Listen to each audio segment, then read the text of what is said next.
Hi friends, welcome back to my channel tech with Prem in Kannada.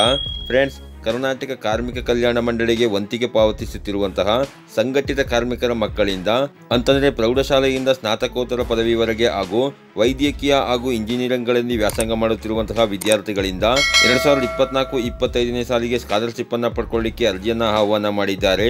ಇದಕ್ಕೆ ಅರ್ಜಿ ಸಲ್ಲಿಸಲಿಕ್ಕೆ ನಿಮಗಿರಬೇಕಾಗಿರುವ ಅರ್ಹತೆಗಳೇನು, ಏನೇನು ದಾಖಲೆಗಳನ್ನು ನೀಡಬೇಕು, ಎಲ್ಲಿ ಅರ್ಜಿ ಹಾಕಬೇಕು, ಹಾಗೆಯೇ ಅರ್ಜಿ ಸಲ್ಲಿಸಲಿಕ್ಕೆ ಕೊನೆಯ ದಿನಾಂಕ ಯಾವುದು ಅನ್ನುವ ಸಂಪೂರ್ಣವಾದ ಮಾಹಿತಿಯನ್ನು ನಾನು ಈ ವಿಡಿಯೋದಲ್ಲಿ ನಿಮಗೆ ತಿಳಿಸ್ಕೊಡ್ತೇನೆ. ಅದಕ್ಕಿಂತ ಮುಂಚೆ ನೀವೇನಾದರೂ ನಮ್ಮ ಚಾನಲ್ಗೆ ಹೊಸಬರಾಗಿದ್ದರೆ ನಮ್ಮ ಚಾನಲ್ನ ಸಬ್ಸ್ಕ್ರೈಬ್ ಮಾಡಿಕೊಂಡು ಬೆಲ್ ಐಕಾನ್ನ ಕ್ಲಿಕ್ ಮಾಡ್ಕೊಳ್ಳಿ ಫ್ರೆಂಡ್ಸ್. ನಾನು ಹಾಕೋ ಮುಂದಿನ ವಿಡಿಯೋದ ನೋಟಿಫಿಕೇಶನ್ ನಿಮಗೆ ಆ ತಕ್ಷಣ ಬಂದು ಸಿಗುತ್ತೆ ಫ್ರೆಂಡ್ಸ್. ಮೊದಲನೇದಾಗಿ ಇದಕ್ಕೆ ಅರ್ಜಿ ಸಲ್ಲಿಸಲಿಕ್ಕೆ ನಿಮಗಿರಬೇಕಾಗಿರುವ ಅರ್ಹತೆಗಳು ಯಾವುವು ಅನ್ನೋದನ್ನು ನೋಡೋದಾದರೆ, ವಿದ್ಯಾರ್ಥಿಗಳು ಕರ್ನಾಟಕ ರಾಜ್ಯದ ಕಾಯಂ ನಿವಾಸಿಯಾಗಿರಬೇಕಾಗಿರುತ್ತೆ. ಕಾರ್ಮಿಕ ಕಲ್ಯಾಣ ಮಂಡಳಿಗೆ ವಂತಿಗೆಯನ್ನು ಪಾವತಿಸುವಂತಹ ಸಂಘಟಿತ ಕಾರ್ಮಿಕರ ಮಕ್ಕಳು ಇದಕ್ಕೆ ಅರ್ಜಿನ ಸಲ್ಲಿಸಬಹುದಾಗಿರುತ್ತೆ.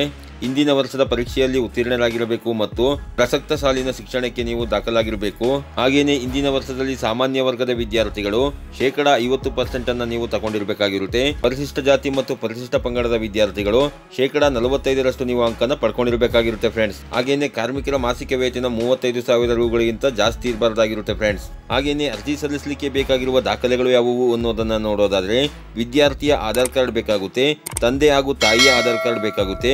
ವಿದ್ಯಾರ್ಥಿಯು ಪರಿಶಿಷ್ಟ ಜಾತಿ ಮತ್ತು ಪರಿಶಿಷ್ಟ ಪಂಗಡಕ್ಕೆ ಸೇರಿದವರಾಗಿದ್ದರೆ ಜಾತಿ ಪ್ರಮಾಣ ಪತ್ರ ಬೇಕಾಗುತ್ತೆ. ಇಂದಿನ ವರ್ಷದ ಅಂಕಪಟ್ಟಿ ಬೇಕಾಗುತ್ತೆ. ವಿದ್ಯಾರ್ಥಿಯ ಬ್ಯಾಂಕ್ ಪಾಸ್ ಪುಸ್ತಕ ಬೇಕಾಗುತ್ತೆ. ಹಾಗೇನೆ ಅವರ ಬ್ಯಾಂಕ್ ಖಾತೆಗೆ ಅವರ ಆಧಾರ್ ಕಾರ್ಡ್ ಅನ್ನ ಕಡ್ಡಾಯವಾಗಿ ಸೀಡಿಂಗ್ ಮಾಡ್ಕೊಂಡಿರಬೇಕಾಗಿರುತ್ತೆ. ವ್ಯಾಸಂಗ ಪ್ರಮಾಣ ಪತ್ರ ಬೇಕಾಗುತ್ತೆ. ತಂದೆ ಅಥವಾ ತಾಯಿ ಉದ್ಯೋಗದಾತರಿಂದ ಪಡೆದಂತಹ ಉದ್ಯೋಗ ಪ್ರಮಾಣ ಪತ್ರ ಬೇಕಾಗುತ್ತೆ. ಹಾಗೇನೆ ಕೊನೆಯದಾಗಿ ಆಧಾರ್ ಕಾರ್ಡ್ಗೆ ಲಿಂಕ್ ಇರುವ ಮೊಬೈಲ್ ನಂಬರ್ನ ನೀವು ಇಟ್ಕೊಂಡಿರಬೇಕಾಗಿರುತ್ತೆ ಫ್ರೆಂಡ್ಸ್. ಯಾರ್ಯಾರು ಕಾರ್ಮಿಕ ಕಲ್ಯಾಣ ಮಂಡಳಿಗೆ ವಂತಿಗೆ ಪಾವತಿಸುವಂತಹ ಸಂಘಟಿತ ಕಾರ್ಮಿಕರ ಮಕ್ಕಳು ಈ ಸ್ಕಾಲರ್ಶಿಪ್ಗೆ ಅರ್ಜಿನ ಹಾಕಬೇಕು ಅಂತಿದ್ದೀರಿ ಅಂತವರು ನೀವು ಈ ಸ್ಕಾಲರ್ಶಿಪ್ಗೆ ಎಲ್ಲಿ ಅರ್ಜಿ ಹಾಕಬೇಕು ಅಂತಂದ್ರೆ ಡಿಸ್ಕ್ರಿಪ್ಷನ್ ಬಾಕ್ಸ್ ನಲ್ಲಿ ಲಿಂಕ್ ಅನ್ನ ಕೊಟ್ಟಿರ್ತೀನಿ. ಆ ಲಿಂಕ್ ಮೇಲೆ ಕ್ಲಿಕ್ ಮಾಡ್ಕೊಂಡ್ರೆ ನಿಮಗೆ ಈ ರೀತಿ ಪೇಜ್ ಓಪನ್ ಆಗುತ್ತೆ. ಇಲ್ಲಿ ಸ್ಕ್ರಾಲ್ ಡೌನ್ ಮಾಡ್ಕೊಂಡ್ರೆ ಇಲ್ಲಿ ವಿದ್ಯಾರ್ಥಿಗಳ ಲಾಗಿನ್ ಅಂತಿದೆಯಲ್ಲ, ಅದ್ರ ಮೇಲೆ ಕ್ಲಿಕ್ ಮಾಡ್ಕೊಂಡು ನೀವು ಸ್ಕಾಲರ್ಶಿಪ್ಗೆ ಅರ್ಜಿನ ಹಾಕಬೇಕಾಗಿರುತ್ತೆ. ಅದಕ್ಕಿಂತ ಮುಂಚೆ ನೀವು ಇಲ್ಲಿ ಉದ್ಯೋಗ ಸಂಸ್ಥೆಗಳು ಲಾಗಿನ್ ಮಾಡಿ ಅಂತಿದೆಯಲ್ಲ, ಅದ್ರ ಮೇಲೆ ಕ್ಲಿಕ್ ಮಾಡ್ಕೊಂಡು ನಿಮ್ಮ ತಂದೆ ಅಥವಾ ತಾಯಿಯನ್ನು ಉದ್ಯೋಗ ಮಾಡ್ತಾ ಇರ್ತಾರೆ ಸಂಸ್ಥೆಗಳು, ಆ ಸಂಸ್ಥೆಗಳನ್ನ ನೀವು ಇಲ್ಲಿ ಮೊದಲು ನೋಂದಣಿ ಮಾಡ್ಕೊಬೇಕಾಗುತ್ತೆ. ಆ ನಂತರ ಶಿಕ್ಷಣ ಸಂಸ್ಥೆಗಳು ಲಾಗಿನ್ ಮಾಡಿ ಅಂತಿದೆಯಲ್ಲ, ಅದ್ರ ಮೇಲೆ ಕ್ಲಿಕ್ ಮಾಡ್ಕೊಂಡು ನಿಮ್ಮ ಕಾಲೇಜನ್ನು ನೀವು ಇಲ್ಲಿ ರಿಜಿಸ್ಟರ್ ಮಾಡಬೇಕಾಗುತ್ತೆ. ಆ ನಂತರ ನೀವು ಇಲ್ಲಿ ವಿದ್ಯಾರ್ಥಿಗಳು ಲಾಗಿನ್ ಮಾಡಿ ಅಂತಿದೆಯಲ್ಲ, ಅದ್ರ ಮೇಲೆ ಕ್ಲಿಕ್ ಮಾಡ್ಕೊಂಡು ಈ ಸ್ಕಾಲರ್ಶಿಪ್ಗೆ ಅರ್ಜಿನ ಹಾಕಬೇಕಾಗಿರುತ್ತೆ ಫ್ರೆಂಡ್ಸ್. ಹಾಗೇನೆ ಈ ಸ್ಕಾಲರ್ಶಿಪ್ ಅರ್ಜಿ ಹಾಕ್ಲಿಕ್ಕೆ ನಿಮಗೆ ಗೊತ್ತಾಗ್ಲಿಲ್ಲ ಅಂತಂದ್ರೆ ಇಲ್ಲಿ ವಿದ್ಯಾರ್ಥಿ ಲಾಗಿನ್ ಮಾಡಿ ಅಂತಿದೆಯಲ್ಲ, ಅದ್ರ ಮೇಲೆ ಕ್ಲಿಕ್ ಮಾಡ್ಕೊಳ್ಳಿ. ಇಲ್ಲಿ ನಿಮಗೆ ಈ ರೀತಿ ಪೇಜ್ ಓಪನ್ ಆಗುತ್ತೆ. ಇಲ್ಲಿ ವಿದ್ಯಾರ್ಥಿಯ ನೋಂದಣಿ ಮಾಹಿತಿಗಾಗಿ ಅಂತಿದೆಯಲ್ಲ, ಅಲ್ಲಿ ಒಂದು PDF ಇದೆ ನೋಡಿ, ಅದನ್ನ ನೀವು ಡೌನ್ಲೋಡ್ ಮಾಡ್ಕೊಂಡ್ರೆ ಈ ರೀತಿ PDF ಓಪನ್ ಆಗಿ ನಿಮಗೆ ಸಿಗುತ್ತೆ. ಇದರಲ್ಲಿ ನೀವು ಯಾವ ರೀತಿಯಾಗಿ ಆನ್ಲೈನ್ ಮುಖಾಂತರ ಅಪ್ಲಿಕೇಶನ್ ಹಾಕಬೇಕು ಅನ್ನುವ ಸಂಪೂರ್ಣವಾದ ಮಾಹಿತಿ ಇದೆ. ಇದನ್ನ ನೀವು ಓದ್ಕೊಂಡ್ರೆ ಯಾವ ರೀತಿಯಾಗಿ ಅಪ್ಲಿಕೇಶನ್ ಹಾಕಬೇಕು ಅನ್ನುವ ಸಂಪೂರ್ಣ ಮಾಹಿತಿ ನಿಮಗೆ ಸಿಗುತ್ತೆ. ಇದನ್ನ ನೀವು ಓದ್ಕೊಂಡು ಅಪ್ಲಿಕೇಶನ್ ಹಾಕೊಳ್ಳಿ ಫ್ರೆಂಡ್ಸ್.